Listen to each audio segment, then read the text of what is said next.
And good evening, everyone, from Las Vegas. Welcome to Sports Adrenaline LV. This time. It's Shark Week here in Las Vegas, and I'm here with the Sharks. He's been waiting to say that all day. The Vegas Golden Knights and the San Jose Sharks ending long layoffs as they meet for game number 1 of the second round of the NHL Stanley Cup playoffs Thursday night at T-Mobile Arena. Thus, we're doing our show on a Wednesday night this week. We have Raiders news as the veterans reported to mini camp in the Bay this week, and the Raiders now shift their focus I was just going to say to draft day. Amateur hour. We have UNLV sports, including success for the men's and women's golf teams.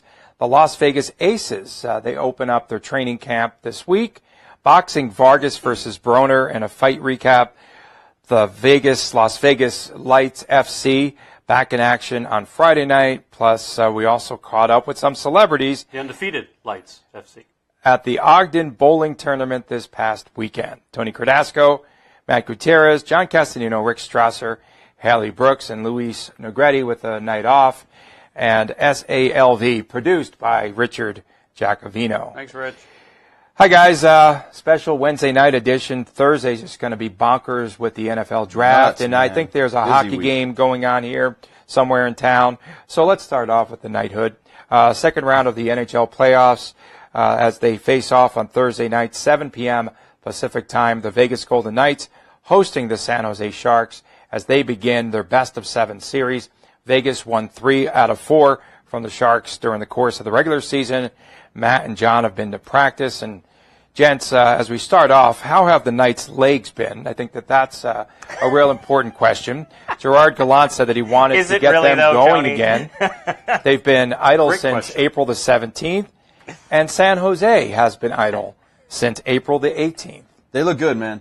They look fast out there today. No, I'm going to bypass that nonsense. What went wrong with Tony as a child that he always goes to the negative? How's their legs? Are they okay? No, you know what? They're on a long break, so it's disadvantage. Tony, I think it was a very legitimate question. Okay. They look good.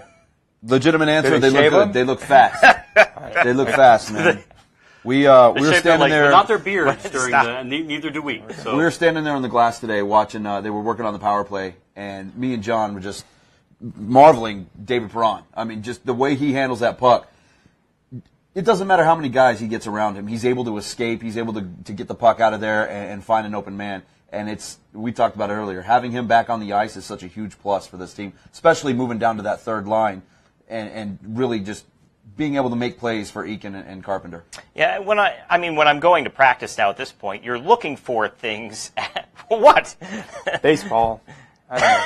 It's okay. Looking at the rundown, we will hit baseball at some point. Okay. Sure. 51s, I believe. I just had what was I going to say? When I go to practice now at this point, I'm just looking for anything that's different. What's off? What's different? Do they look any different? Nope, not at all. They look the same that they've looked like all season long. The crowd's the same. The players look the same. Sure, the lines have shifted a little bit, right, with the interesting fifth line that they have with Reeves and Tatar. Not that matters right now. Perron on the third line. Really just one change. That's all that. Tuck and Perron just flip-flopped, and that was because Perron was out for so long, and Tuck got that work on that second line, and he's been good with them. But they get it back to where they were that was so successful throughout the majority of the season. The normal line back on 1 and 4.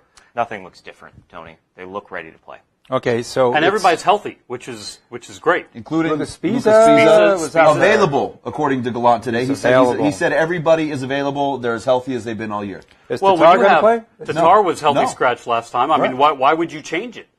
That's the thing. Tatar now looks like he was more of an insurance policy in case they lost one of these guys. I mean, he was there as a fill-in when they had all these injuries down the stretch, but now there's no you have the healthy team on the ice that got you that cushion in the Pacific. Why would you break that up now when those are the guys that really your best team on the ice are those original lines? It's very rare to see a couple of teams coming off of a series sweep, then meeting each other in the first round. First time this has happened since back in 1986. I know, Matt, you were trying to press me on who the teams were. What happened in the next series? Hartford beat the good old Whalers. The Whale beat the good old Quebec Nordiques. Wow. And Montreal swept Boston in the next series. The Canadians had won their next series 4-3.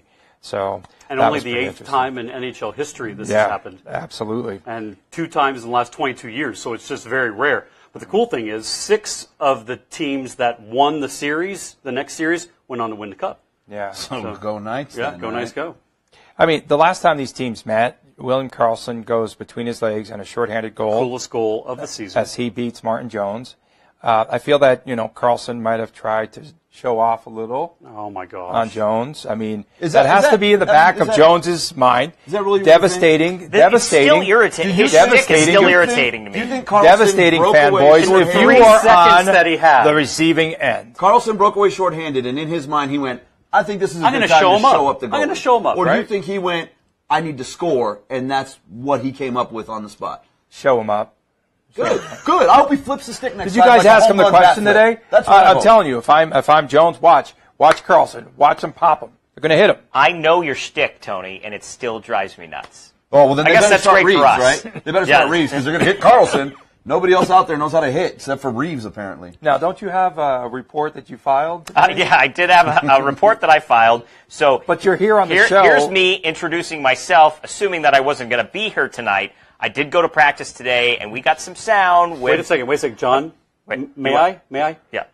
Here's John Castellino from practice today. Is that good? That works. All right. Roll it. Hey, guys. Yeah, thank God we're going to have hockey here within the next day, right? 9 days off. I'm sure you're talking about it all show long. But Maddie and I, no Tony, no Rick, showed up at practice today. Just a little jab at you guys. We were here at practice this morning and talked to a bunch of guys about a lot of different things, right? The layoff, I didn't want to ask the typical, oh, yeah, are you rested and ready to roll? No, we talked about, do they get to know the city a little bit better during this 9-day layoff? Are they truly ready to roll? Is there edge there? And David Perron in particular, he started it off with saying, yeah, the edge is definitely there. I hope we flipped it today even. I felt like the intensity, guys were talking, chirping a lot on the ice. Coaches included in that too, so I think guys are ready to go, ready to play, and there's really no excuse for us or them to have a bad start as far as the rest we got. And sometimes you have a team that played up to 6 or 7 games, the other one's resting, and you can say one is too rested or one has the momentum, and they just keep playing. We're both in the same situation, so it's going to be exciting to see who comes out and take the lead right away. I'm excited. I haven't played a game yet in the playoffs at home, and from watching upstairs, the crowd was unbelievable.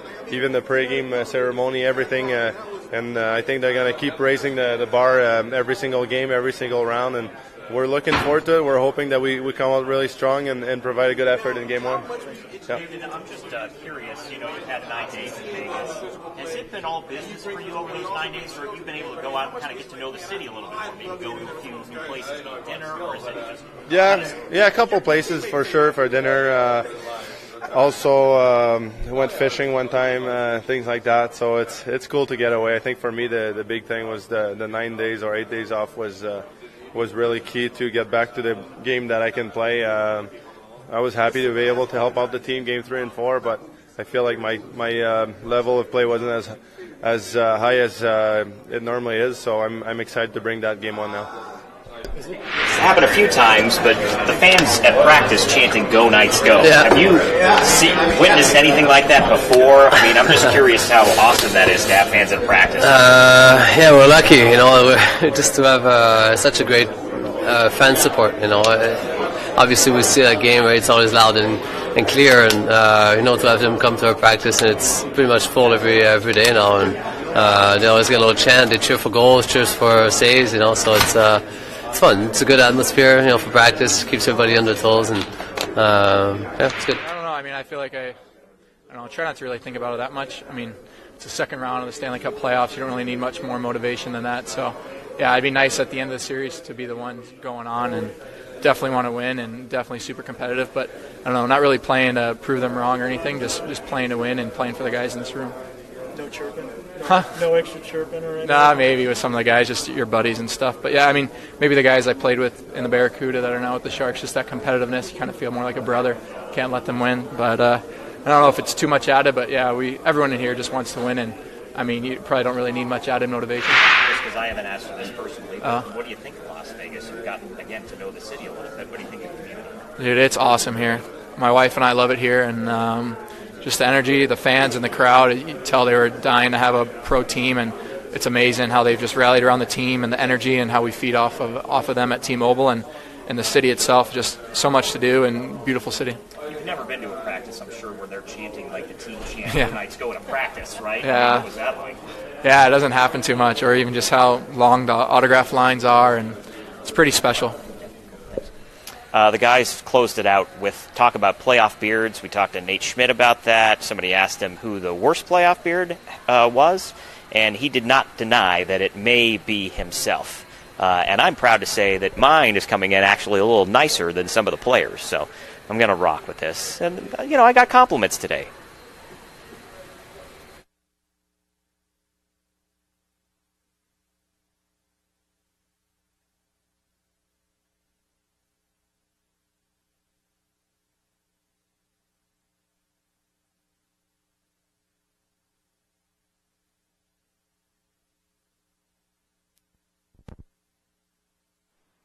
You get the Yeah, autographs now. the Now he's got height-wise, facial hair. no, Let him go. height-wise, I'm still okay, all right?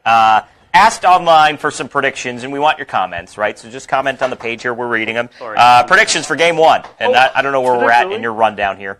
Kimberly says 3-2 Vegas. I like that, and we talked about that on our podcast yesterday, right? It's going to be not a low-scoring series, but I think a series that'll be similar to the Kings series, and that there's going to be some one-goal games here. Is it 3-2, 4-3, 7-6? I don't think we get Maybe anything not like that that. high. I don't think we get any 7-6 games. We'll get a 5-4. Who's allowing 5 goals? I think in a this series? 5-4. We'll get a 5-4. Right. I'll be surprised if we get The that Knights high. will win that game. I think it'll you be have an two. empty netter to close it out. Here's no, why I wait, don't think you're going to get 5-3. Here's why I don't think you're getting any 5-4 games is because you've got not just the goalies. Goalies have been great, but you have two defenses that are playing great right now. Both of these teams can get after it defensively, and I think that's where you're going to see a big difference as far as the number of goals allowed. Yeah, the goalies are great, but you need a good defense in front of you, and both teams are playing very strong defense. Well, they're both playing very strong defense, but, I mean, what San Jose brings is offensively they're going to press a lot more than LA did. Yeah. They have 2 of the 5 guys on their team who had 300 or more shots this year in the NHL. So, I mean, you know that they're going to bring a lot more pressure than LA did, but the way that Vegas is playing defense right now, and the way that Flowers playing between the pipes. I mean, if they continue what they're doing, they'll be good. Mike chiming in, Mike Olison. Yeah. 2-1 Vegas. Do you like that 2-1? You think it's going to be more scoring than that, More right? scoring. Yeah, not 7-6. Wait, No. the first game will be 4-3. Could be. Sharks. I could see that. Oh my God, this guy. This Could is be. going to be a long, extended series. It's Sharks going in 6? 7. Right. It's Sharks going in 6? 7. Going 7. It's going And- Kings 7. in 6? It's going 7. The big talk has obviously been about the time, the layoff for both teams, whether or not they're going to be sharp or not. Did the Knights have their legs? Well, let's ask Nate Schmidt. Yes, we they talked physically had We their talked to legs. Schmidt today about whether or not the layoff affected the guys at all. Let's hear from Nate. Nate, where do you guys at mentally at this point? I assume long layoff like this is a little easier to stay sharp physically than it is mentally. You guys chomping at the bit, ready to get out there? Yeah, it's something that's is very important for us that our practices have been really good. I think that our tempo has been good. It feels like you almost hadn't played the first series on the body physically because I feel as though, it's something that when you look at it, like all the bumps and bruises are gone away. You had that week, but you're not watching as many of the games. You're not seeing the film every day. You're not playing as we have been for we've been playing every other day for 2.5 months. So it's that part's a little bit difficult, but it is good that you're able to walk away from the game a little bit. You just gotta be able to reset your mind and get back into it when that first game comes around. There you go. He's ready to go, right? I mean, just kind of get locked back in. The first period maybe a little funky for both teams, but FaceTiming him? yeah, that's what I know. That came out really sketchy there, but no, I mean, he talked about not watching film every day and getting not seeing the teams like every other day. They've been watching film, getting ready for the next game. 2.5 months of every other day, and now there's this break. They're not watching film every day, so physically they should be ready to go. Mentally, it may take a little while to get back into it. Well, it's almost like, you could say that it would have an impact if one team had the break and the other team didn't. I mean, and that's been Gallant's point. Yeah, it kind of cancels each other out because they've both been off for so long. Vegas had, one more day than Which is irrelevant than the at Sharks this point, did. right? When you're talking about 8-9 days, what's one day in there? And honestly, when they hit the ice tomorrow night, I mean, with the adrenaline and the atmosphere at T-Mobile, if they don't come out sharp, I mean, it said something about them, but we haven't seen that from them. Exactly. This season That's not the character of this team. They have always come out. The key has been sustaining through that second period and into the third, because they've usually played well in the first and third and had a lull in the second. But through the playoffs, they've had a consistent 60, which has been great for them. I'm wondering which team is going to crack first, though, because you have two teams that played unfazed in round one. I go back to VGK against LA in Game 4. The Kings owned the entire first period, played physical, shadowed every VGK player up and down the ice, suffocated the Golden Knights' offense to no avail. But Vegas just withstood that exactly. barrage. So that's what they had to do. Right, and they weathered the storm, and they played really well after that. So why does anybody have to crack? For the Sharks, it was Game 3 that stands out when he the just Ducks likes to use those big, dramatic words. Here's what I mean by that. Butchered San Jose, 7 straight penalties for the Ducks. These are relevant. San Jose kept irrelevant its poise. Doesn't matter. Joe Pavelski. When are you going to talk about the face-offs? Didn't need to engage when are you going to start talking about the face-offs? Just get to it. Kopitar, 20 face-offs. 16 penalty minutes in one game. Tony. And we noticed today that they worked. They spent time working on face-offs. Why? Because well, you would see it more often if you went to practice. Beat them 20 plus They do it all the time. On the draw in one game. I agree with that. In one game. I agree with that. Kopitar's not in this series. They Who cares? needed to work on the face-offs. Is Kopitar now a Shark? Come on. Is Kopitar now a Shark? Just no. It doesn't matter if you're getting beat off the draw. You're going to get beat. Really? 4 games to none, and they got beat off the draw. They played 86 what are you talking games. About? I mean, how have they been beaten off the draw all season long? They're going to lose, but they swept the team they just lost to in the draw. There's one player in the NHL that can dominate to Tony's face-offs. point. If you can start winning more face-offs, it takes a lot more pressure off of your defense, and that is going to be important against San Jose because they're going to bring more pressure than LA did. To your point, but I mean, I don't know that Vegas is coming into this series with glaring weaknesses. I mean, I actually think they've been getting better as they've been getting more healthy. I mean, it's taken Riley Smith a little bit to get acclimated being back. I mean, his first game back after missing, how many games did he miss was the last game of the regular season against Calgary. So he's had 5 games back to get reacclimated. So well, here's my question to Tony. Is you said who's going to crack first? Why can't 2 teams just play a good series and one of them just outplays the other team? I'll tell you what's going to happen. We don't know. We do not know what teams are going to show up in game 1. In game number 1, hold on. You have a better guess than I do what teams are going to show up in game 1. What you're doing is anticipating one team losing this series versus another team winning the series. You're so prepared to write the Knights off as having choked and lost the series versus one of these 2 teams just going out and playing better than the other team. I did comment. Tony says Sharks in 7. Let's see here. Hold on. Muldoon's on there. Doug Stewart says Sharks won't be pushing as hard as the Kings until Game 4. Doug says Knights in 4. No, go back. Kimberly says Both Knights in teams 6. Have 4 lines. Rolling This 4 is a lines. mismatch that we All right, saw well, in the here it first is. series. Here it is. Oh, Here it is. buddy. All right, so the Sharks, certainly more offensive-minded than the Kings, right? Correct. Faster than the Kings, right? Right. Not as fast as the Golden Knights. Not as good offensively as the Golden Knights. So if you're looking at who's going to crack first, it will be San Jose because the Knights will be frustrating the Sharks. The Knights will frustrate the Sharks. Clearly, somebody has to choke. You can't just get beat. You have to fall on your face and choke. No, you're going to crack at some point. Or you just get beat. Oh, so the Kings just get beat. The Kings did not just get beat. They got beat. No, they got beat by a superior hockey team all along. The superior entire season, team beat them. And that strategy just did not work against the Vegas Golden Knights. Which means the Knights were the better LA team. threw everything they could at Vegas. And I watched that whole series and thinking of how many fights I'd been to here in Vegas, how many boxing matches that resembled that series of where the one guy comes out and he just throws everything he has at the other guy and he just withstands it for so long and then lands the knockout blow. That's what Vegas did against LA. They withstood everything that LA had, out, right? And they wore themselves down. And when you get a goaltender who played as well as Fleury did, that's the end of the story for that. John Price, Knights are the more complete team with the most depth. Tony, our viewers clearly have they are deeper. better baseline knowledge of this team than you do. Yeah. Because they know what's happening, and that is the Knights are the better team. I'll agree with Tony in this. It's going to be a longer series. I don't will think definitely be a longer either series. team is going to Absolutely. sweep. Yes. But again, if this game, it won't be a 5-game series. If this series goes 7 and the winning team comes out of it 4-3, does that mean the losing team cracked in a 7-game 1-goal series? No, it Game means 7. one team won.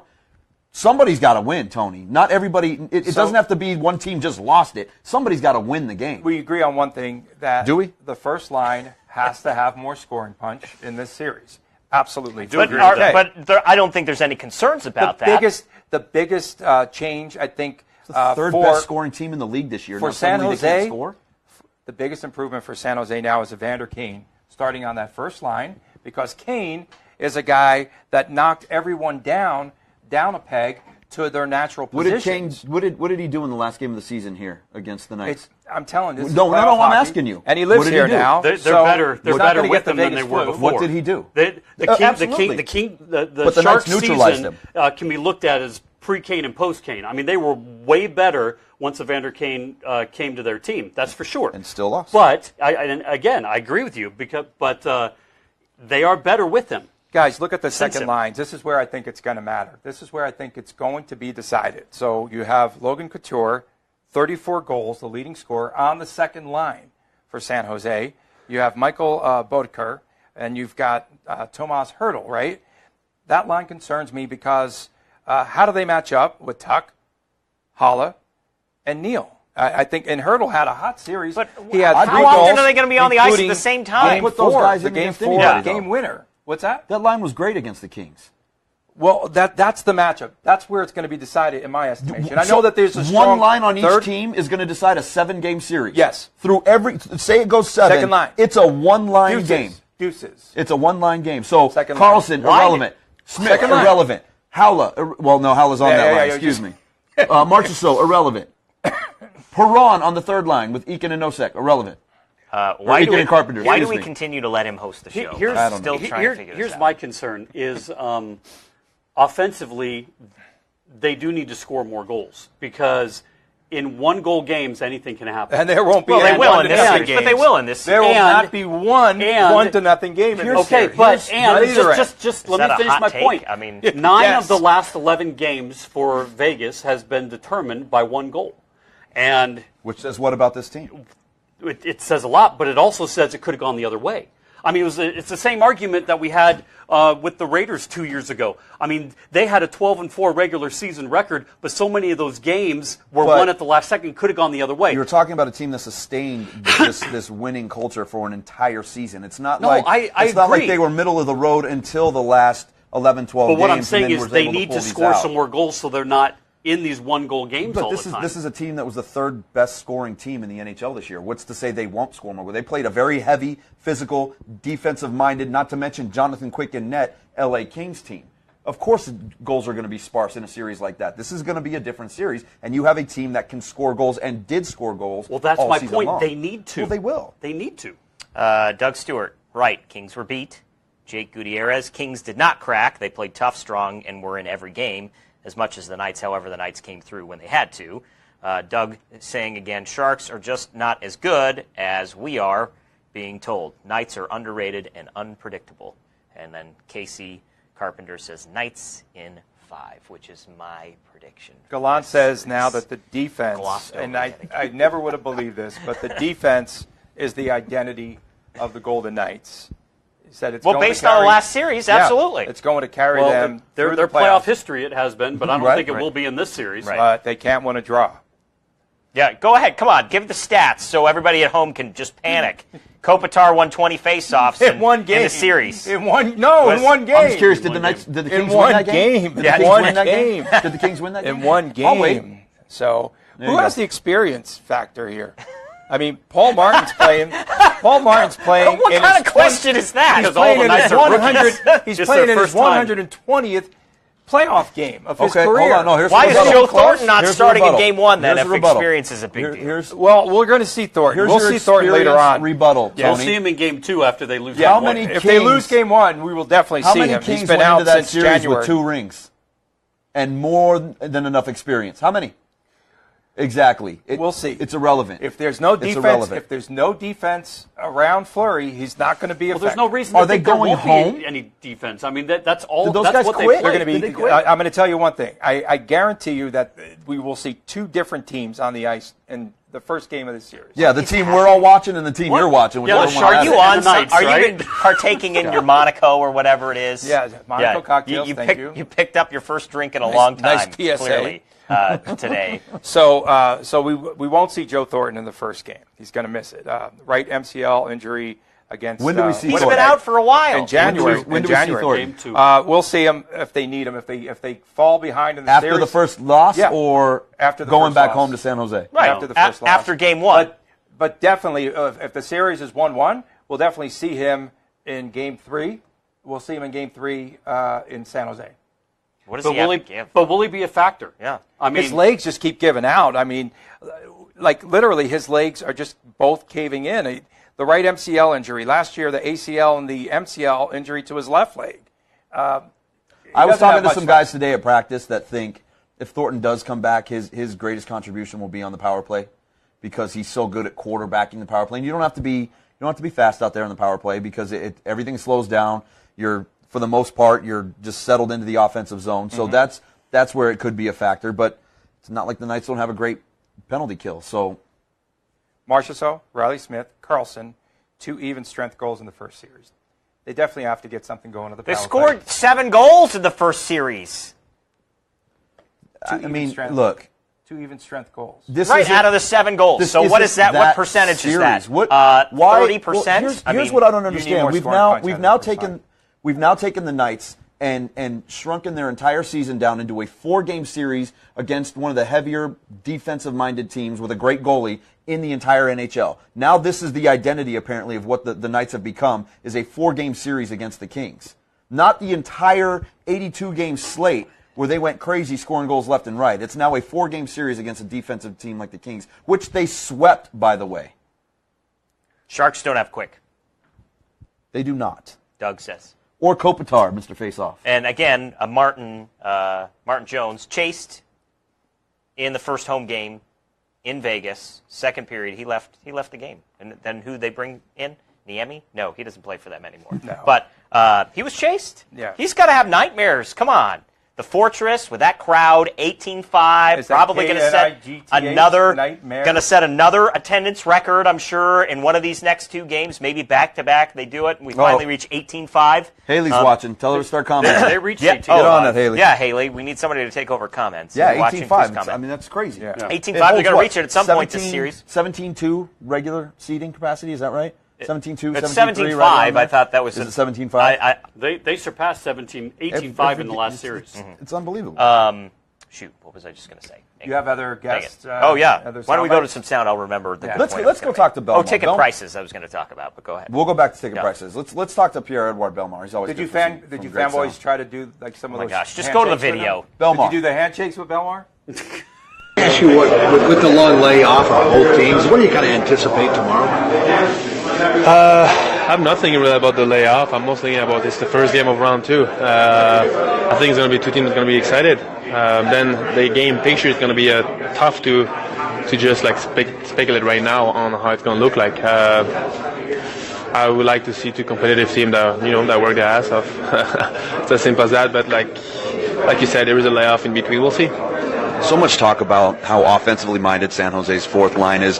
You guys obviously want to shut down every team that you play on that line, but you take it as a little more of a personal challenge to get after a team that wants to go after you and score so frequently on that line? Well, I think that it's a good line. It's one of the best in the league for sure, and I think that their series is totally different than ours. So they have each of their lines has much more point than each of our lines, and I think the series commanded us against us. I think it's been a lot of talk about San Jose, but we've showed the whole year that we've been a good team, so we're just going to try to focus on what we can do to beat them. not especially focused on whatever line we're playing against. We know that at time we're going to have tough shifts, and at time we're going to play against the top lines, and we're going to have to do the work. Are you guys just ready? I mean, have you had enough of this now? Is it time to get back on the ice just on a personal level? Yeah, I mean, I'm not the kind of guy that think too much about tomorrow, because then I'm not giving 100% on today. So for me, like, this break, it has been like every day try to make the best out of it, and I have a newborn, so I've been like, just enjoying the time off with the family and the Vegas life a bit. When the puck's gonna drop tomorrow, I'll be for sure ready though. But it's not everybody. It's an honor and it's a luck to be able to be that far in the playoff. I mean, there is a lot of guys that never reach a playoff or will never reach a playoff by playing a few years here. So being able to be in the playoff and now having a long layoff, you have to make the best of every day of it, and I sure did. I absolutely love that quote. I'm not a guy that thinks too much about tomorrow because then I'm not giving 100% today. Belmar's awesome. He gives great sound anytime you're in there with him. That's got to be quote of the year in my book. And he does give good handshakes. He does. I haven't gotten any yet, unfortunately. Oh. Yeah, I wouldn't know either. Yeah. But clearly Tony's has this mischaracterization of us in our minds because we go to practice. I wear my jersey to practice. Oh, you do too. Usually we have our towels, right? Based on who goes to practice. Wait, what's happening? Wait. No, I just said you weren't at practice. That's all. But they were talking about it was kind of a snide. No, I didn't see you guys there either. I just said you weren't at practice. Nothing. No, nothing. Nothing. No, just we're working. Were you in the? You were in the autograph line.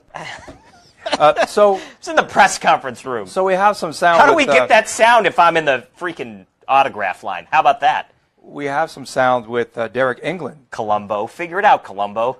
Who was named this past week as a candidate for the Mark Messier Award for all of his community involvement. How important is that to you? Oh, it's a huge honor, especially with the other guys around the league, all leaders on every team. Wayne and Wheeler, they lead the way too. So it's a huge honor for me, and just honored to be part of that group. You were also in Clancy, and I'm sure you saw the names on that from the other 30 teams. What's your thoughts on being the Golden Knights rep for the Clancy Award? Same thing. There's a lot of great players on that list that do a lot for their team and the communities, and just to be a part of that is a huge honor. To do this in the city you've lived in for a while, how much more is it? How much more important is it? It's huge. It's when they announce the team, you crossing your fingers, hoping you end up here, and then to get recognized for both these awards was. It's a huge honor, and to do it here in Vegas, where I call home, is even more special. You've talked about it a million times, but obviously the speech on the home opener had a lot probably to do with you getting nominated for this. Can you just talk about how important that moment was for you and where it ranks in your career? Yeah, it's right up there for top things in my career by far. For me to speak in front of people, I don't do that very well, and just to get up there for the circumstances what it was under is a privilege for me to be able to speak to everyone in the building and around the city and the country and other countries. So it was a very hard moment, but it's very happy to do it for those people. This award, like Steve said, the Clancy, Carlson is a finalist for the Lady Byng, all have to do with kind of the character of guys. What do you think that says about this team? I think it says they did a tremendous job in the expansion draft and the guys they brought in for getting guys with character, and every guy, you ask every guy all year long, and this whole room is filled with guys with character and go to bat for one another every night, and you can be happy to be part of this group. Congratulations, Derek. It's a well-deserved honor. If you were to nominate somebody else in the locker room for this award, is there someone who stands out to you? There's lots of guys that great leaders, great in the community. Probably couldn't pick one guy from another. I don't know that there's anybody that has meant more to an NHL city than Derek England has to Las Vegas this year. I mean, just him being here as long as he has, and with everything that happened and what he's done in this community. And we were just talking about it during during the sound when you all were listening to it.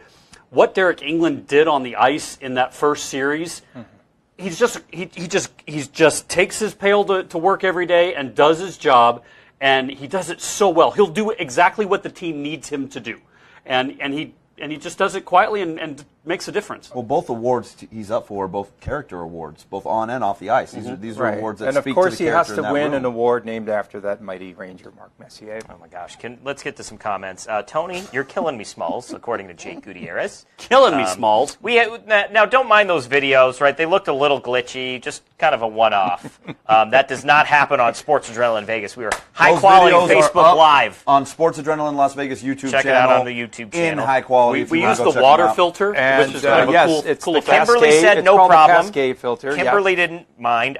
Kelly Villarreal, Jude Villarreal. Sorry, Kelly. Sharks cracking the playoffs. Thank you. And No one's going to crack. Figured No out one's gonna Colombo. Everybody liked Colombo. Did you figure out You how made I it. could be in the autograph line and in the locker room after practice? Are you still wearing How your does that? son's? How does that work? some Chance There it is. T-shirt? Kings and 6. Scott Gulbranson says Kings and 6. He likes the referring to Kings? Tony's first round prediction. Yeah. Kings That's and fine. 6. Incorrect. Hey, also today, Gerard Gallant named the finalist for the Coach of the Year award. Oh, how about that? To nobody's the surprise, least surprising thing about Matt the called season. it the Samuel Adams Award. It's actually the Jack Adams Award. The world. I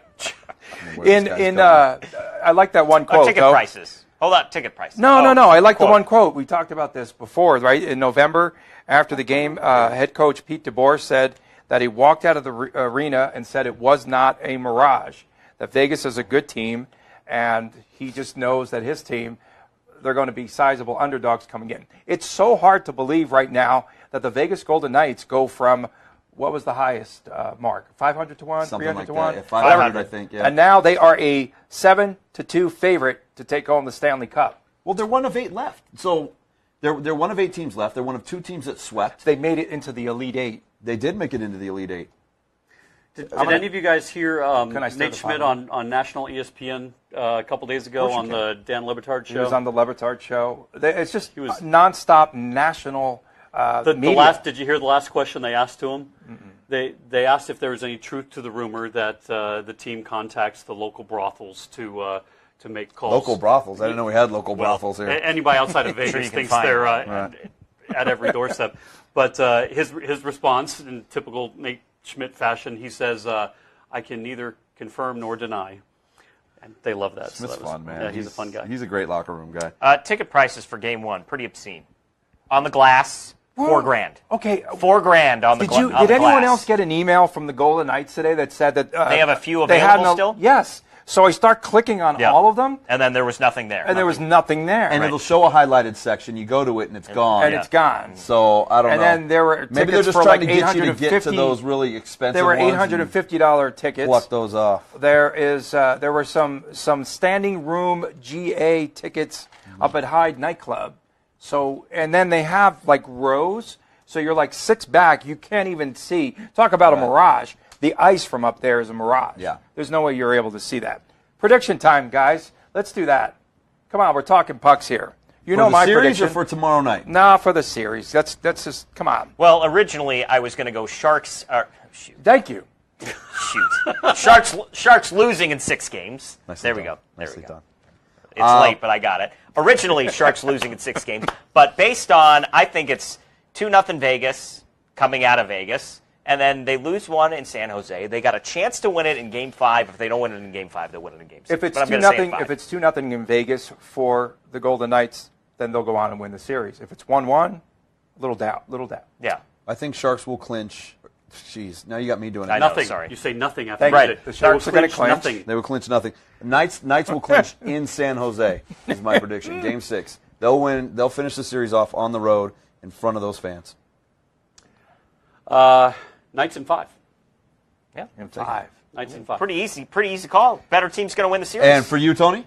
Better team's going to win the series. I'm going to go the Knights. Oh, no. I'm sorry I slipped. I'm going to go San Jose in 7.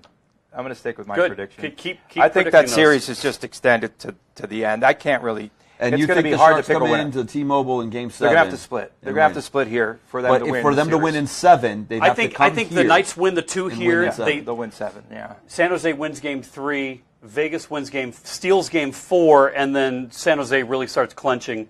And San Jose can't expect to win this series if they go down 2-0. I don't think they'll win it. I'll be change surprised if your the prediction Sharks then? win No, 2 games it's at gonna be T-Mobile. 1-1. I'll be surprised if the Sharks win 2 games at T-Mobile. Average score. 4-3 is my prediction. I like that. I like Yeah. 4-3. I mean, 3-2. I don't know if that'll be. That seems a little high for average. 4-2. With the way these 4-2 defenses Golden play. Knights. 4-2. All right. Yeah, you gotta add some empty netters in there. Let's continue on, and let's talk about the Raider Nation. There's a lot going on. We're gonna yell at each other on this one? On Tuesday. Derek Carr, Jordy Nelson taking reps for the very first time. We saw John Gruden on the field, and that's impressive. It was the visor, impressive man. to Did you him. see that? He's got the old visor. How could I miss it? You tweeted it back to me about 15 times. It's just one, man. I'm not the one who likes it every time. I don't know what to tell you. I didn't retweet it, dude. Did you? So somebody asked him about during that presser whether or not he went to his closet and pulled out the old gear, and he made a joke that somebody gave him. He's got all the new stuff now, and somebody gave him a hat with a blacked out shield on it, and he said, "What the hell is this? Get this out of here. Give me the old school stuff. I want the silver and black. I want the original shield. I don't need all this new stuff. Keep it plain. Keep it simple." That's Gruden. Get out there and grind, man. Just I think that we're agreeing on one thing about Gruden. He will be a difference maker with the Raiders this season.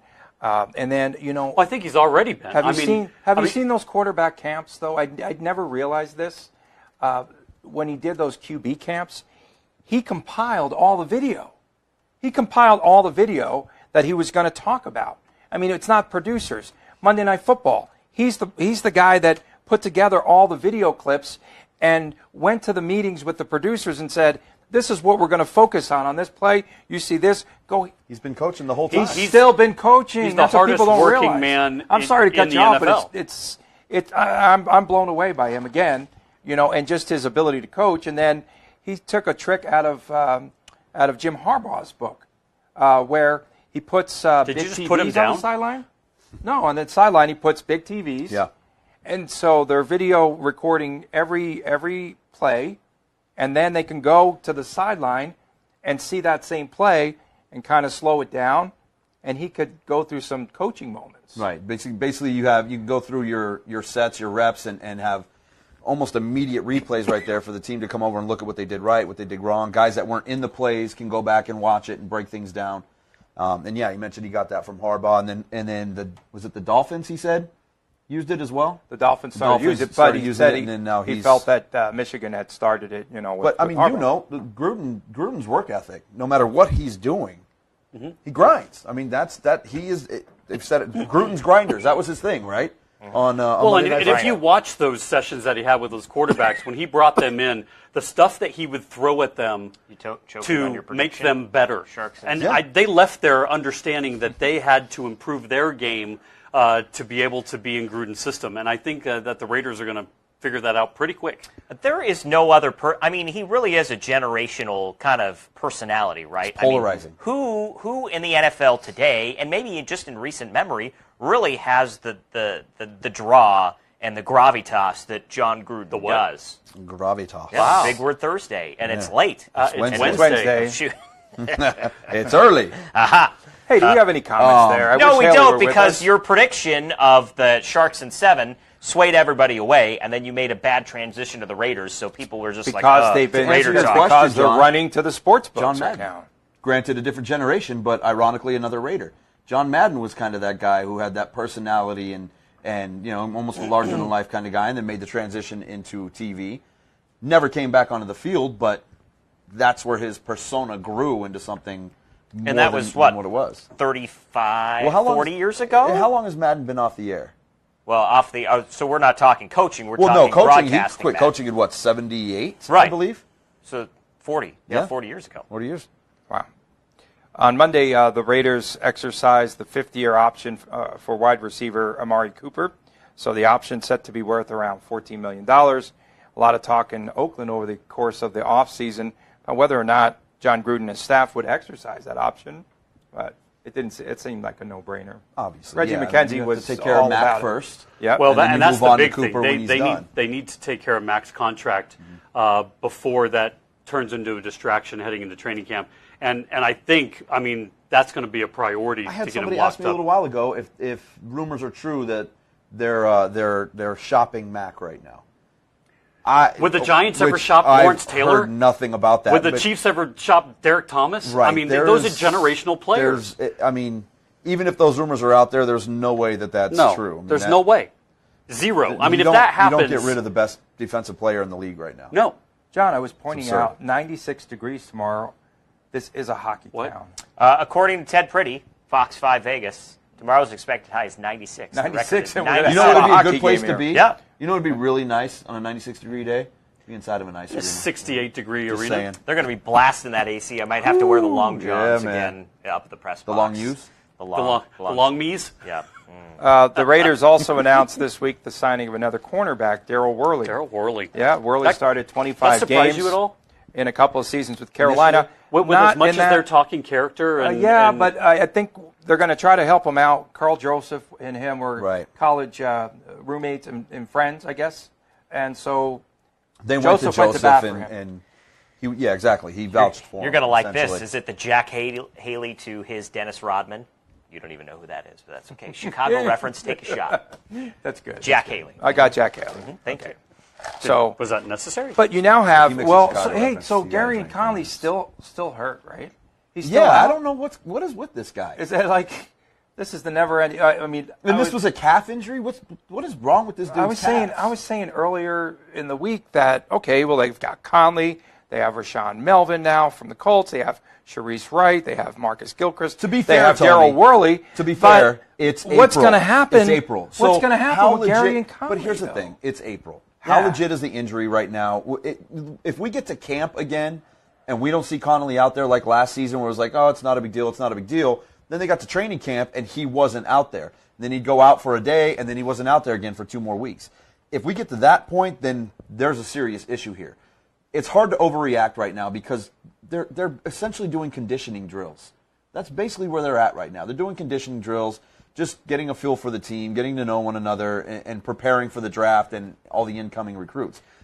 So what did they do? You don't What do they do in the overreact first yet. round? Where do they go? They let the draft board do the talking. Essentially, Wow, yeah. that's a bold Well, prediction. here's the thing: Well done. is I think that Well, they're if they want Denzel Ward, he's going to be gone. Roquan Smith should be gone. Maybe. Jermaine Edwards may be there. Edmonds. Minka, I said Edmonds. It says Edwards every time. in I this said episode. Edmonds. They've narrowed it down to 4 And or 5 Minka- players. Minka It depends on Fitzpatrick. who's around. So if Fitzpatrick Who has the most is there, talent? The draft Who board fits will the need predict for the Raiders? this. If- The draft if board. And if they want us Fitzpatrick- thinking coin toss, oh my we God. wouldn't have this The Niners discussion. aren't taking Fitzpatrick, so it doesn't matter. They're taking Smith, and everybody can go away with their Roquan Smith predictions at this point. If Fitzpatrick is there, they're taking Fitzpatrick. That's the guy that I think they're going to go after, that everybody seems to think they're going to go after, that within the organization.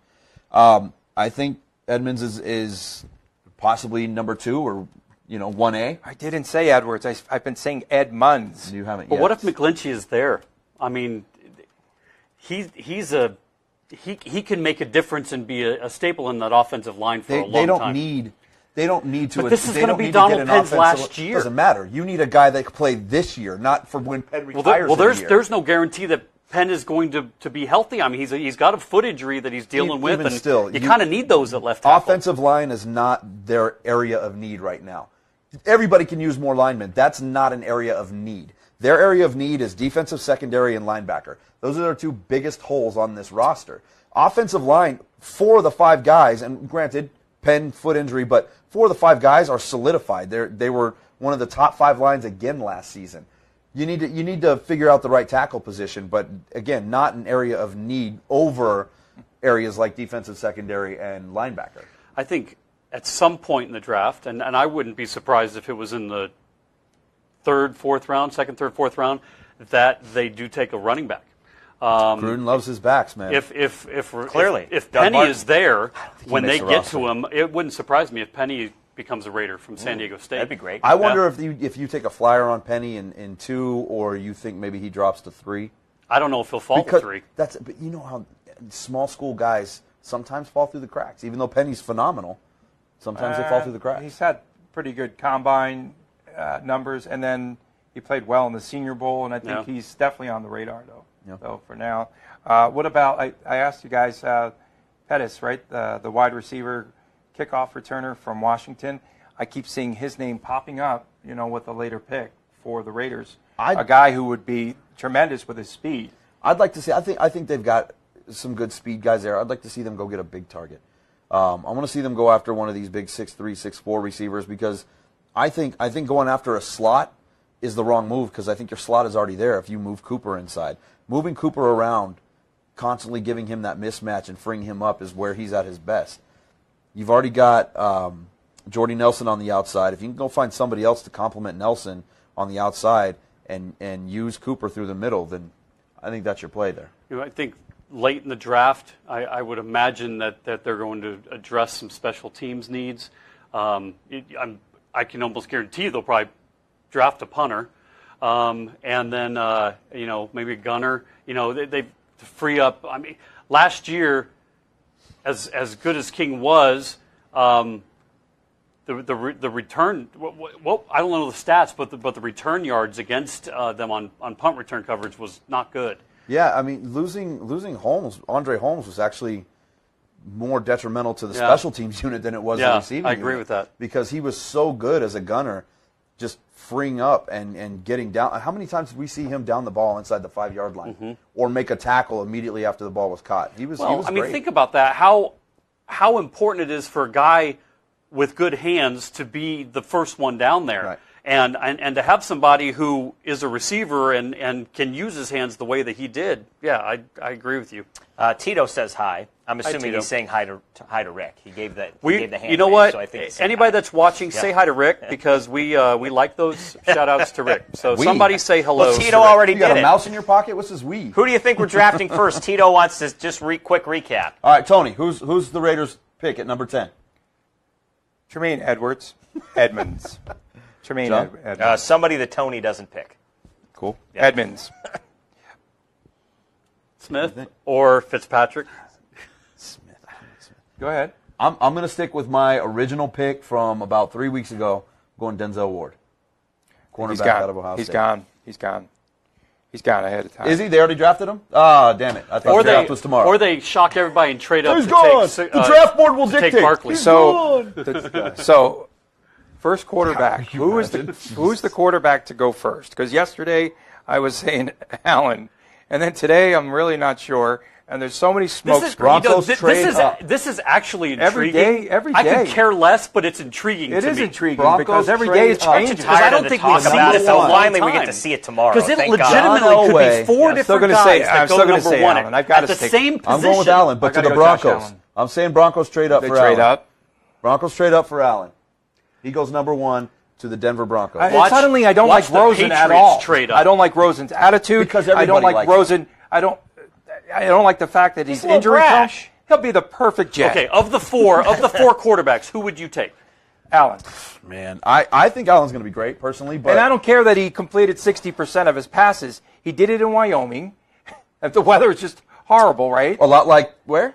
Denver. There you go. Okay, and then he had no supporting cast this year. Right, none. It was horrible. Zero. It was bad. And then all they talk about, he only completed a little bit under 60%. It doesn't matter. Come on now. How about Baker Mayfield? He's a gamer. He's not an NFL. He's a winner. He's not an. He's not Mansell. So was he's not Mansell. He's not Mansell. I'll tell you one thing. I'll give you that. I'll tell you one thing. Mansell. No, and he is a gamer. He's a good competitor. He's whoever the Jets pick will be the biggest What bust. is he, 6'2"? They'll be the. Is he 6'1"? That might be generous. He's a little bigger than Breeze. He's a little bigger than Breeze. But Breeze has made a career of it. He knows what he's doing with that. Well, when he started, he was still that size. True. I know that, but he wasn't that good when he started. When he was with the Chargers, I think it was. I am just after he injured his shoulder. Of the four, I would take Mayfield last. He injured his shoulder. I would take Rosen. Chargers let him go, and then he signed with the Saints. But I almost think he's got more of an NFL arm. You know what I would do? I would pick Lamar Jackson ahead of Rosen right now. By then, ahead of Rosen. I just suddenly I'm not. I'm surprised I'm not feeling Lamar Jackson doesn't get more run because he's going to go to the Patriots. That was my prediction. He's not going to the Patriots. Watch, he'll be a Patriot. I said it yesterday. When have the Patriots ever let out information on something they were actually going to do? Everything with them is smoke and mirrors and deception. They're going to trade up and take one of these quarterbacks. Just watch. They are going to take a quarterback. But they may trade up and get one of these guys. The Jets still don't know what they want to do with the number 3 pick, and it's right there in front of them. Over under How do five you know? five quarterbacks. Can Five we- quarterbacks. I said it's going to land on. It's going to land The on Jets 5. didn't You got call Tony Allen, and tell them what Darnold. they're doing. They don't You've know what got they're doing, so Rosen, they didn't call Tony Mayfield, and tell them. and then probably either Jackson or Mason Rudolph. Did you know the under is plus $1.65? So I went So, under 5. You did. Yeah. Under 5. Somebody's going to slip, and it Every always year. happens. Rosen. It always Every happens. year. 4 quarterbacks in the first round. You say Somebody's- 5. I say somebody's it gonna lands slip. exactly How many on in the 5. top 10? And then I'll get my money back. How many in the top 10? I mean, it's not going 6. Who would be the 6th quarterback? I say 3. I say 2. I say 3. I think Rosen's slipping as we speak. Scott says Rosen is best quarterback. Browns Wake will up, take Tony. quarterback. Giants will take quarterback. Jets will take quarterback. No. Tito says Saquon Pats Barkley move up to done number deal 4. for the Giants. Done deal. That's the done deal. The Broncos will take quarterback. Josh Allen. Jeez. The Bills are going to take quarterback. Yeah. There's 5 at least, right? There's 5. Shoot, there could be 5 that go in the top 10. They're not 6 though. What are they trading up now? That's a Bills are trading at this mock. Whose mock is this? This is This Mayock's? Mayock's. Yeah. I'm a little ashamed. I checked no draft boards. Well, I mean, are they because- really relevant? No, it's just a at bunch this of point? guesses. No, Yeah, nothing exactly. different. Okay, then I have a reason not to. We check. know Educated as, guesses, we but know guesses as much nonetheless. as these draft experts right now. Right. Yeah, 'cause we it's- can again, say it's a that. guess. So Hall of Famer Willie Brown, current Raider A lot of people Bruce make a career Irvin, out of that and get they're paid going to a be lot more announcing money the than we team's round 2 and 3 picks, so that's cool. And then draft Brown week always announces and number 2. I know. And then draft week, what's he do? Some stupid holler, yelling? What is that thing?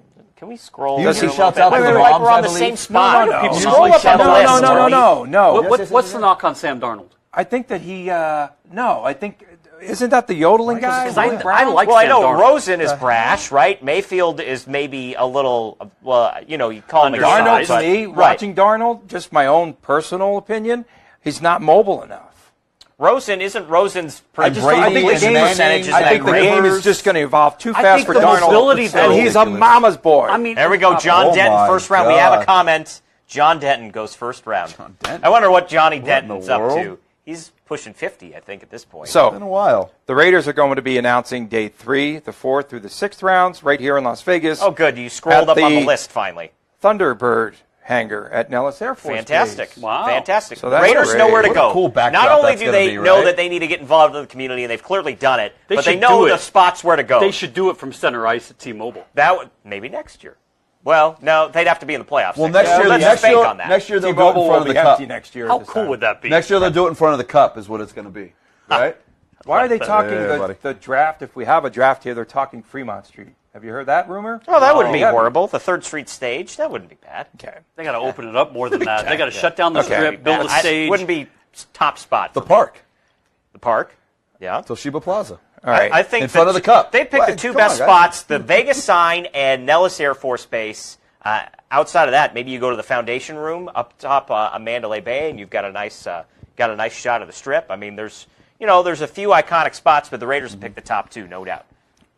UNLV sports. Let's move on. For the 3rd consecutive year, UNLV men's and women's golf programs have won the Mountain West Conference tournament titles. They're headed to the NCAA regional tournaments, and that's big news. 3 consecutive years. Phenomenal. Really Women's phenomenal. tennis. Right. Women's Tennis, tennis as men's well. tennis playing the conference tournament this week. We Yes. could, and I believe, was it last year or 2 years ago? We had 4, right? UNLV had 4 conference tournament titles. I think it was both men's and women's tennis. And it was men's and women's golf. So it was within the last couple of years, I think that happened. They had 4 sweeps, and obviously probability or a great chance to do football it and again. basketball. You guys want to catch How up come to when everybody, all the Matt Muldoon Olympic put sports? some Cardasco Because you keep comments, talking too much. so Well, he in the last- favors me, and then you read all the I'll negative talk to you, comments. Matt. In the against last 2 years, we've had in the NCAA's, we've had men's soccer, women's soccer, volleyball, both golfs, both tennises. Tenai? They're not antenna.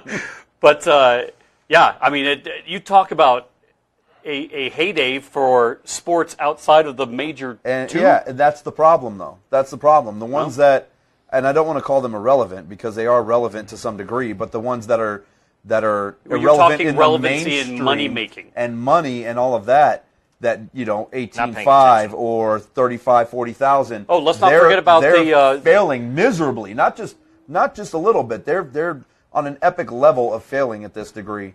at this stage. And it's just, when are these programs going to come around and match what every other program in this university is doing? Obviously, it can Football's be done. on its way. How long have we been hearing that, though? Football's on its way. There are signs that suggest that. 2 decades. We heard that last year. No, we heard it football's the year there. before. No, you know what, we though? heard that 10 years ago. I have been around this program for 20 years. I can say with more certainty today that football is on its way than I ever have. They had that buzz around Mike Sanford. Because, yeah, exactly. until I see a win-loss record that I've been reflects around the football that sentiment, program now for it's irrelevant. 40 years almost, and this team's close. It is. It's a 6-7 win season Like for that. Rebel I football. mean, that's close to being great. Is it 6 wins? That's what we're shooting for at this That's headed point? in the right direction. Yeah. If they go to a bowl game this year, we're going to complain. That would be really very complain big. about going to a bowl game. I don't know. They're here? supposed to go to a bowl game last year. How'd that turn out? Let's talk some basketball Yeah, news. let's do that because The NBA released its list of players that have filed as early entry candidates for the NBA draft. There are now a total of 236 early entry players, 181 college players, 55 international players. Among those who declared for the draft, we know former UNLV running Rebel Brandon McCoy, but the latest mock drafts do not have McCoy in the 2 rounds. And did he make a mistake? Yes. I don't know. We're all on the record, absolutely. Raise your hand if you thought McCoy was going to be drafted in the first 2 rounds. I thought At the maybe start second of the round. season, I he thought was. second round. It just kept slipping Now, and slipping, and he still might at the go end in of the the second year, round. I'll be surprised. There's if he nothing goes about him. Honestly, there's nothing about him that screams potential or screams NBA ready, except his size. Right? Exactly. That's it. There's nothing That's that it. screams it. Work ethic he's not isn't there. Right. He's Doesn't not hustle intense. up and down Sure, the he can court. block a shot. He just has to put his hand up every once But in a have while. you ever seen him jump? This is Yes. this is a Yes. 7-footer who almost Yeah. never Who jumps. can't jump. The dunk contest was awful when he was in that at the start of last year. He doesn't right? jump. He missed I every made- dunk. here's what bothers I me. made someone laugh. Mama's boys. Oh, about time. there you go. Tito. Thank you, Here's what Tito. bothers me with Thanks the for the state of college shout-out. basketball right now is I think these guys are getting such bad advice without question. of what they should do. Now, there are lots of arguments, and it came out today that there's some Final thoughts? well. I was actually going to use this for my final thought, but I'm not going to because I No, you want can't. to No. say something now. You could say it. Um, and then I don't It's have a final sad thought to now. me that these kids are somehow labeled a failure if they do not make that jump after 1 year. Somebody's got to get in these kids' ears and tell them the benefits and the longevity financially of what it means to stay in college and to develop. More development happens between the freshman and the sophomore year than the senior year in high school and the freshman year in college. When did college become a black eye on your resume? Right. I mean, that just.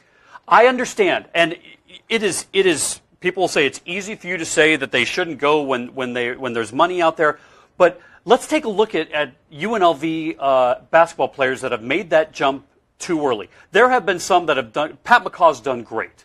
Okay, Rashad Vaughn has done really well. Go back to Anderson Hunt. Well, even just Man. let's just go recently. I mean, so many of these guys that could have benefited Where's from. Bennett? Thank you. Could Yeah, have he went benefited. number 1, but where does his career go?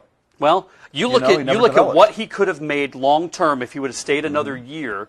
And sure, there's the argument of you're going to get injured or whatever. But Chris Wood. I just think these guys are getting really bad advice, And and it's hurting college basketball. Well, I don't know Yeah. how many times we need to hear these stories for these AAU coaches and these quote-unquote advisors to freaking take a hint. No, and because maybe their guy's different, right? But that's every guy's different. I mean, give That's- me a break. that's you the know, mentality, it's just though. you know, again, That's what it is. I mean, learn something from Not what me. has happened the past, Not me. 5 to 10 years with all these players that have come out. You know way what? too And early. Joseph Wooten just said it's all about the money, and I completely agree. But when you look long term with longevity financially, these guys have got to get better advice of what it means to be able to improve your draft status, to make a team and stick on a team. Where's Steven Zimmerman right now? Yeah, right. I think He could have benefited so He's much. in the G League they're down all in G LA. League. I think LA. this is a problem Laker that needs team. to be handled jointly by the NBA and the NCAA. It needs to have more of a baseball format where if you commit to a D1 university, you're 3 years. 3 years before you're eligible to be drafted. You can go right out of high school, or you commit 3 years to a university. Since I don't have a final thought now, what are your thoughts on returning back to school like baseball does? So if a high school baseball kid, right, gets drafted, they could go back to school. I don't see why they shouldn't be allowed to. They need that's to just loosen the NCAA those. being ridiculous. They are Like, so But hard. you don't want players to take money from agents. That's the biggest concern. It has to be, right? Right. And who's that a concern for? The NCAA, because they want to make all the money. It's ridiculous. It's hypocritical is what it is. Let's talk some UNLV recruiting for hoops. Abdu Njai visiting UNLV this week, 6'10 prospect. Greg Marshall of Wichita State. He took a private jet to go see the recruit at his home in Port Lucie, Florida. He's from the Senegal, and now dozens of schools are in on him. And he has a 7'3" wingspan and has only played basketball for 3 years, so he could be considered a project. However, Marvin Menzies has had a few in-home visits with a 5-star recruit by the name of Christian Brown, 6'7" Brown, rated amongst the top 30 players in the country. However, he is not an immediate impact player because he doesn't graduate till 2019. What does UNLV do to fill any kind of void in the middle? They need to build a program. They need to build a program with guys who are going to be here for 3 or 4 years. That's what they need to do. One and dones are not the way to go at this point because you can't get enough of them to make a difference, and you can't get the cream of the crop to come in here and make a difference if you're only going to get 1 or 2. Well, it was the downfall of Dave Rice here because, I mean, he was a fantastic recruiter of blue chip, players that would come in here for a season, potentially 2, but a season. And these guys are promised the world, and they come in, and then they're asked to play in a team setting, and that's not what they were promised. And suddenly they have to play team, and they just want to play for themselves and get to the next level. They've got to bring some guys in who are going to be here for a while. Mm-hmm. That can be that we can look more at a Gonzaga and a Wichita State and some of these schools that are bringing players in that are staying longer and developing program versus just the flash and the sexiness of bringing in a top 30 recruit that's going to be gone in a season. UNLV baseball, the Rebels' Bryson Stott. I know, Rick, you're pretty close to him. Selected by USA Baseball to be part of the 2018 Collegiate National Team for the summer. Stott leading the nation with 75 hits and 23 doubles on the season. Yeah, and not just that, he's a great kid. Fun fact, his mom was my wife's cheerleading coach back in high school. Oh, really? Yeah. Funner fact. He's declaring for the draft next week. Funner fact. Yeah. Derek Stott, his dad, former UNLV quarterback in the 90s. Go ahead. And a even funner Why fact is that funner? is he's going to be playing in the Cape Cod League this summer. Yeah. Doesn't that make you draft eligible? Which is a wood bat league, and so it's going to be getting ready. He's coming back next year, but I tell you what, this is a guy that has completely done it the right way, and he works hard, and he's a character guy, and he's going to be playing shortstop in the major league someday.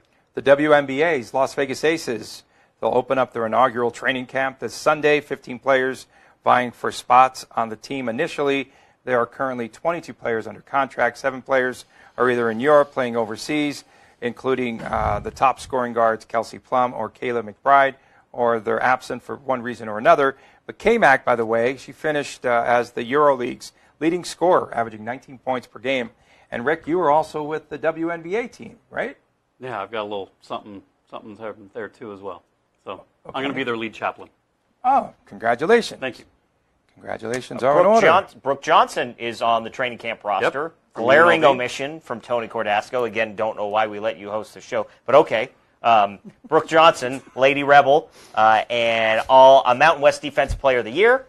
And she, another former Rebel. I can might she have be to one-up you. Sequoia 11th or 12th. Yeah, Sequoia. Mm-hmm. Okay, so. Can she make the final roster of 15, Sequoia and Brooke Johnson? I mean, I'd love to see both of them. Do you call Kayla McBride K-Mac, though?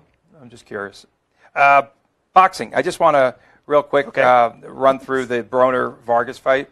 It was a draw at 144. Yeah, 144 pounds. Just waiting. Good action fight, surprisingly. And then we've talked about the viewership, 891,000 viewers was the peak, and Broner talking trash in the ring after the fight was just really horrible. He's obnoxious at yeah. best. And At best, he's but people want to see him. Why is he such an attraction? Because I don't he just is a loose cannon. But he was more active than we've seen him in the past. You have to For give 6 him rounds, he was. Okay, the last 6. Which, and you know, which in means boxing, he was pretty much what he's always been. But you know, well, That's a what little he's bit always better. been. I thought he was a little bit more active. He fought to a draw. I thought he was a against the better. guy- I thought he was a better against the defensive guy fighter. who, like him, hasn't been able to beat the most elite competition What that you he's working on, faced. You had Comments. You had Comments. both. You had Broner and Vargas, both guys who have the criticism on them has been the biggest names that they've gone against this in their careers. They haven't been able to beat. That's been the knock on these two guys. So they face each other, and what happens? They fight to a draw. It couldn't be more uninspiring. It's not that it wasn't a good fight; it was an entertaining fight. Very entertaining. But it's Good just action. an uninspiring result by two guys who can't seem to get it done against the best. I like what including Vargas did. each other. I like what Vargas did now under Mike McCallum, the body snatcher, more body shots, and Early too. He went there right away. But Broner was able to take his best shots. Well, it's not like Broner's been down on the canvas 100 times. He went down twice against Maeda. Yeah. But came back in that fight and made a good fight out of it. Still lost the decision, but I mean that's basically what Broner is. And Broner's at a weird spot because this was a catchweight fight, 144. He's kind of too small and doesn't bring any power up to 147, and he's almost too big at 140. He almost has to be in that catchweight, so he's kind of a tweener. Las Vegas Lights, some soccer. Undefeated Las Vegas Lights. 2-0-2. The next home game is Friday night, April 27th, this Friday, against San Antonio, which has a record of 1, 2, and 3. 1 win, 2 losses, 3 ties, 3 draws. The game will be on ESPN3, and San Antonio's Chris Tripek red carded last week for San Antonio. He's one of their stars, so he will be missing Friday night's game. Get out there. It's a lot of fun. And then final note, we've got some video from the Ogden Family Foundation bowling event that was held this past Sunday over at the Red Rock Casino, and we caught up with some of the celebrities that were there.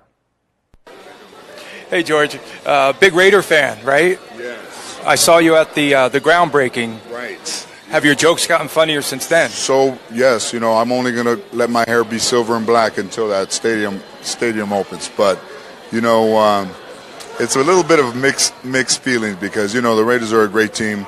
Oakland's a great city. But once you see the model of that, I didn't really see the model of the stadium until just recently. That it's really incredible. And I think that, it'll just make Las Vegas better, another destination. I see myself drying out in the sun watching the Raiders after a Saturday night.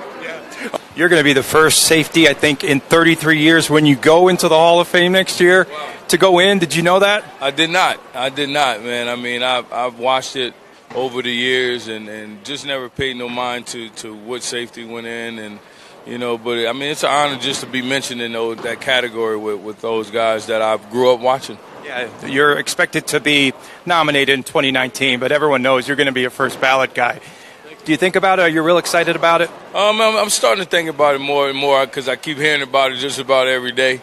And but like I said, it's an honor. It probably hit me more when I'm standing on stage around those guys in those gold jackets.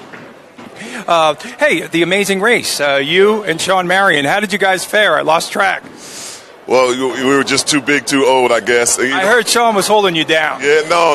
That was the other way around. The one thing about the race is it's so unpredictable. I've been watching it for years and been a big fan of it. But once you get inside the race, it's torture. It's tough. And it's intense. I mean, we had some great competitors this year. One season survivor. That was Cedric Ceballos. Sorry, we were just chatting. Ed Reed we heard from. And, of course, George Lopez. And I asked him if his jokes got funnier after the groundbreaking. So the Ogden Family Foundation does a lot of positive things. They want to work and provide a positive, safe, and healthy outlet for a lot of the at-risk and low-income youth here in the Las Vegas Valley. Let's do some final thoughts, guys. I don't have one because you guys just swiped it from me. So go ahead, Rick.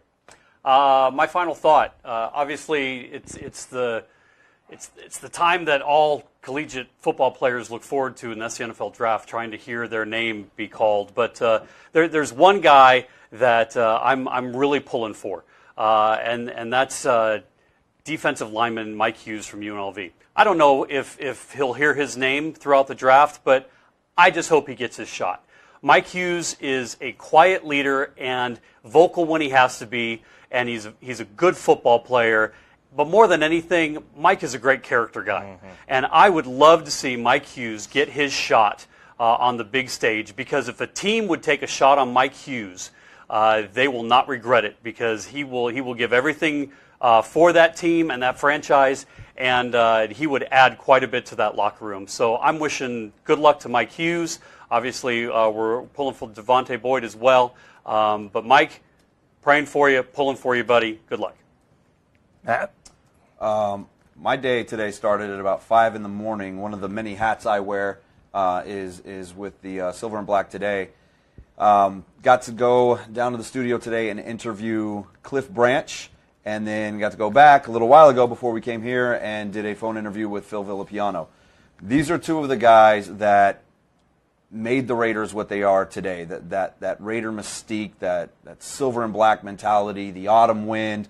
Villapiano, one of the nastiest guys you'll ever see on a football field. I mean, he was willing to rip your head clear off your shoulders. I mean, that's the kind of football they played, along with Tatum and Atkinson and just Stabler and Upshaw, just all these great names.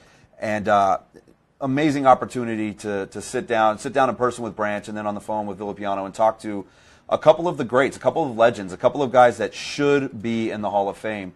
And that was one of the big talking points that we brought up with them. Is these are two guys who played in an era when the Raiders were one of the 3 or 4 best teams in the NFL, and there are too many guys that are sitting there still waiting to get in the Hall of Fame that should be in. There are 7 wide receivers in the Hall of Fame right now that played in the Cliff Branch era, and he outranks every single one of them. When he retired, he was the leading receiver for postseason statistics. These guys should be in the Hall of Fame, and it's a shame that there is so much hatred, even to this day, for what Al Davis did in going against the NFL and moving his team and being that maverick. And unfortunately, these guys they're taking it out on these players. They waited until Stabler was gone before they finally put him in posthumously. Branch, Villapiano, Flores, Plunkett, these guys need to be in the Hall of Fame, and they're long overdue. Mine's quick. Well said. If Gerard Gallant doesn't win the Jack Adams Award, it's a crime against humanity. You're going up against the Avs coach, where the Avalanche are the lowest seed in the playoffs, right? And the Avs did exceed expectations, sure, and then the Bruins had a good second half of the season. But out of the 3, who's going to win that award? If it's not Gallant, I'd be stunned. And again, I'd probably, I don't know, set NHL headquarters on fire. I don't know what I'd do, but would be shocking. Shocking if he did not win that award. And again, it'd be a crime if he didn't. Yeah. And then you guys stole my yeah, thunder. you have another final thought. Just go ahead. We need more signage on the strip. Oh, yeah. Go for it. I need somebody else to say it besides It's me. all good. We thank everyone for tuning in tonight. For Rick Strasser, John Castanino, for Matt Gutierrez, Haley Brooks, and Luis Negretti have the night off. Our producer is Richard Giacovino. Thank you, Rich. Thanks, Rich. We'll be back. We'll return to our normal time slot next Thursday, 7 p.m. Pacific time, when we'll continue this argument. And at that time, the Sharks should be up. What? Oh, Jesus. 3 games to 1? 3 games to 1? We'll see. Have fun during Shark Week, and hope that the Raiders make the right draft pick. Good night, everyone from Las Vegas. This has been the Sports Adrenaline Las Vegas Show. Go Knights, go.